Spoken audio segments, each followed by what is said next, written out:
au sujet de la peinture de Picasso, il y a une question que j'ai toujours trouvée hyper intéressante, c'est l'espèce de dialectique qu'il y a entre la dimension instinctive, comme ça, l'intuition dans son travail, et puis le savoir-faire technique, comme ça, de peintre. Et pour moi, cette opposition, elle est toujours très très motrice comme ça dans sa peinture, et ceci, enfin, à travers toutes les différentes périodes de son travail. Et du coup, quand Babix m'avait proposé de réfléchir à une performance avec des projections vidéo dans la cour du musée Picasso pour la Nuit Blanche,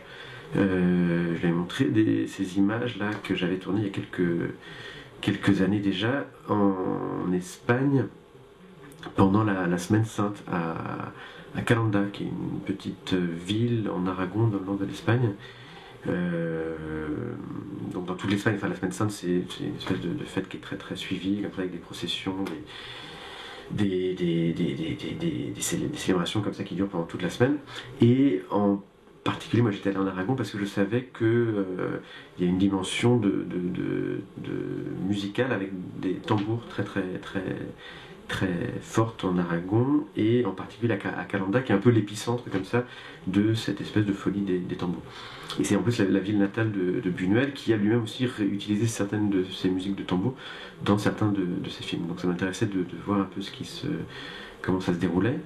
Donc j'étais parti avec une caméra, et ce que en fait j'avais découvert, c'était que autant la journée, donc il y avait des processions avec des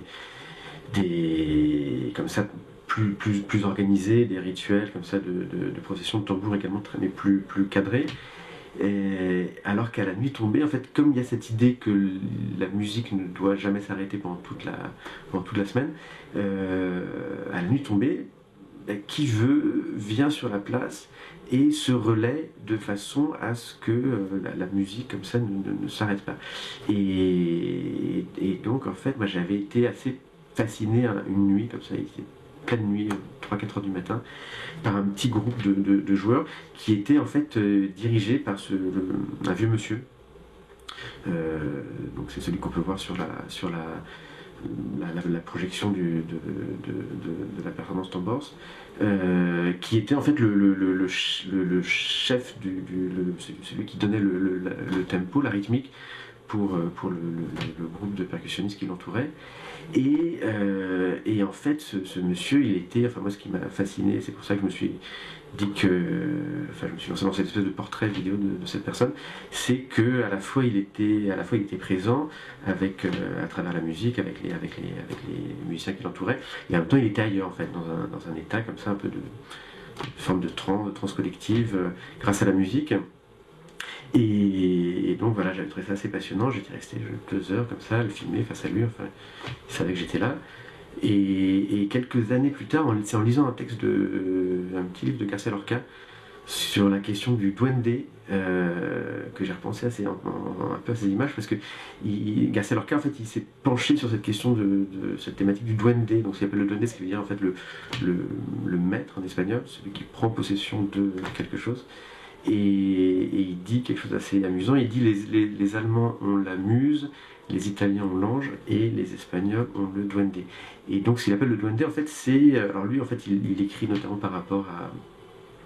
à des arts vivants, enfin notamment la corrida ou le flamenco, la danse flamenco. Mais à mon avis c'est aussi valable pour la peinture, enfin sur la peinture de Picasso, où la question du geste comme ça est très très au cœur de son approche. Pour lui, le duende, c'est justement le moment où l'artiste ou le performateur atteint un état de perfection, comme ça, presque un état de grâce. Son idée, c'est qu'à ce moment-là, il est comme dépossédé de sa propre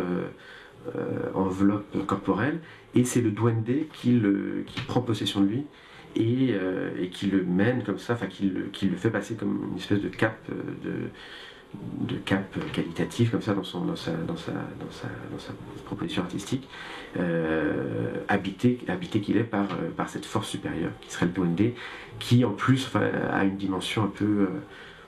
pour Garcia Lorca un peu mortifère comme ça, d'où la question de la corrida, enfin de la mort, des rituels d'ailleurs, enfin de la Semaine Sainte qui sont aussi des célébrations de la mort en Espagne. Donc voilà, en tout cas moi j'avais l'impression en revoyant ces images-là que dans ce portrait de Jean de Tambour, on avait réussi à quelques instants à attraper, une image de ce douanier.